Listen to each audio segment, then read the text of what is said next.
Welcome to Global Feed. Please subscribe and hit the bell icon for more breaking updates. In early 2025, a new storm hit Ottawa, not just another trade spat, but a direct threat to Canada's sovereignty. When President Trump floated the idea of Canada as the 51st state, most laughed it off. But Foreign Minister Mélanie Joly wasn't amused. Standing before the press, Joly declared, "This is not a joke anymore." Her words echoed a growing national indignation. The mood shift was visible everywhere. Even U.S. anthems were booed at hockey games in Toronto and Montreal. The image of the polite, accommodating Canadian was gone, replaced by a spirit of defiance. Joly's speech didn't create this feeling. It gave voice to a nation under siege, ready to fight for its identity and future. The Trump administration's aggressive trade moves had put Canada in an economic chokehold. The response had to be more than diplomatic notes. Joly's address was the opening shot in a new national strategy. Canada would no longer be a passive recipient of U.S. policy. The message was clear: Canada would not be bullied or absorbed. For decades, the Canada-U.S. relationship was built on deep integration and shared history. Now that foundation was cracking. Pushing back against its closest ally was a monumental risk, but one the government felt it had to take. Joly's words signaled a fundamental re-evaluation of the relationship. The old rules no longer applied. Canada was preparing to rely on its own wits, resources, and sense of self. The quiet Canadian was finally speaking up, and the world was listening. The crisis erupted on March 4, 2025, when the Trump administration slapped a 25% tariff on most Canadian goods and a 10% tariff on energy imports. The stated reason was to curb fentanyl, but Canada supplied less than 1% of it. This was economic warfare. Prime Minister Trudeau called the tariffs a very dumb thing to do. The impact was immediate. Industries from steel to lumber scrambled to assess the damage. The auto sector, deeply tied to U.S. supply chains, faced disaster. Canadian-assembled vehicles risked becoming uncompetitive overnight.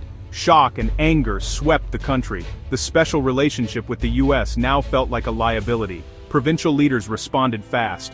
Ontario Premier Doug Ford imposed a 25% surcharge on electricity exports to key U.S. border states, threatening a full cutoff if tariffs escalated. This rare national unity sent a message: Canada would fight back. Calls for boycotts of American goods and a surge in Buy Canadian sentiment swept the nation. The tariffs didn't just hurt the economy, they wounded the national psyche. The border, once a symbol of friendship, now marked economic conflict. Canadians resolved to prove their economy was more resilient than Washington believed. The shock quickly hardened into determination. Canada was ready to withstand the pressure. Facing an existential threat, Innovation Minister Mélanie Joly unveiled a three-point plan to defend and transform Canada's economy. First, immediate relief, direct financial support for the hardest-hit sectors, especially auto, steel, and lumber, to prevent mass layoffs and closures. Second, medium-term transition, helping industries diversify export markets and invest in new technologies, with a focus on electric vehicles and battery tech.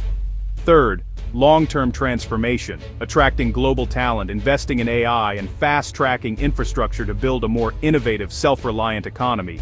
The goal: turn crisis into opportunity and ensure Canada's future isn't dictated by U.S. politics. This was a blueprint for resilience and independence. At the heart of the response was the $5 billion Strategic Response Fund, activated to shield Canadian workers and industries from the U.S. tariffs. The fund provided immediate liquidity to keep assembly lines moving and protect jobs, especially in the auto sector. It was flexible, ready to support steel, aluminum, and lumber as needed. More than a bailout, it stabilized industries and gave them breathing room to adapt and diversify.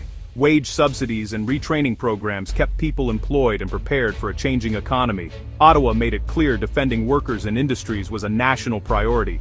Canada's long-term strategy was bold: a $5 billion investment to build a world-class AI ecosystem. The government partnered with Toronto-based Cohere, aiming to create a global Canadian tech champion. This time, the goal was to keep intellectual property and high-value jobs at home. With the U.S. tightening skilled visa rules, Canada seized the chance to attract top global talent, marketing itself as a stable, welcoming alternative. The brain gain strategy aimed to fuel new industries and challenge Silicon Valley's dominance. Major infrastructure projects and a Buy Canadian policy for public contracts boosted domestic demand and construction. The plan built a resilient, prosperous economy from the ground up. Economic resilience required new alliances. Mélanie Joly launched a diplomatic blitz, seeking partners wary of US protectionism. In London, she urged the UK and Europe to coordinate countermeasures, warning that Canada was just the first target. The goal aligned retaliation lists and amplify pressure on Washington. Joly's outreach wasn't just talk, it was about building a firewall of international cooperation. In Asia, she met with Japanese auto giants Honda and Toyota, securing their commitment to Canadian production. The Strategic Response Fund reassured them Canada would support their investments. Beyond crisis management, this marked a strategic pivot. Canada was accelerating trade diversification, seeking new markets in Europe and the Indo-Pacific. The era of relying on the US was over. Ottawa was actively cultivating global alliances. The aim: reduce dependence on the US and build a more secure economic future. This was the start of a new globally oriented era for Canadian diplomacy. Canada was no longer just America's neighbor, it was a player on the world stage. The government's bold response united Canadians, forging a rare sense of national pride and purpose. The Buy Canadian movement gained traction, and the country embraced its sovereignty. But the challenges ahead are immense. The US economy's sheer scale is daunting.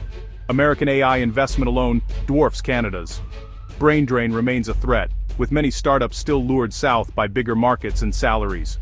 Rebuilding Canada's industrial and defense capacity will take years, demanding sustained political will and funding. The new Defense Investment Agency's ambitious plans, submarines, satellites, surveillance, require rebuilding a neglected industrial base. The path to self-reliance is a marathon, not a sprint. Canada-US relations are now more uncertain than ever. The government has charted a new, independent course, but friction with the US is inevitable. The future depends on developments on both sides of the border. Will Canada's strategy succeed? Will the US change course? One thing is certain: Canada is facing the future with boldness, not quiet compliance.